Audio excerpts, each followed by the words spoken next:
আমাদের আর তোমাদের মাঝে ফয়সালা করবে।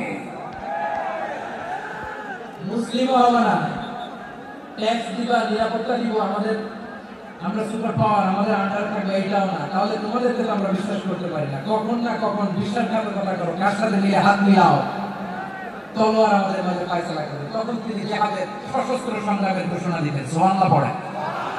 দেখেন পশ্চিমারা জিহাদকে এইভাবে চিন্তায়িত করে না। ওরা জিহাদ বলতে বোঝায় তলোয়ার, হাত কাটো, গলা কাটো না। জিহাদ সশস্ত্র সংগ্রাম 3 নম্বরে। অধিকাংশ ক্ষেত্রেই বিশ্বনবীর সুন্দর আচরণ দেখে, আরে আমার নবীর যে নুরানি চেহারা, অনেকে তো কেবল সির্ফ চেহারাটা দেখে কালিমা পড়ে মুসলমান হয়ে গিয়েছে। যারা মুসলিম হয় নাই, যারা তাদের ইসলামী মনোভাব ছিল, ট্যাক্স দিয়ে ইসলামের আন্ডারে ছিল, যারা এটাও মানে নাই ওইটাও মানে নাই, তাদের বিরুদ্ধে জিহাদ।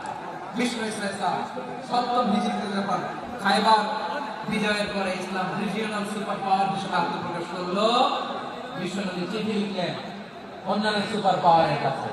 রাষ্ট্রীয় চিঠি লেখে এক রাষ্ট্রপ্রধান আরেক রাষ্ট্রপ্রধানের কাছে। ঠিক কিনা বলেন? জানেন না তারা?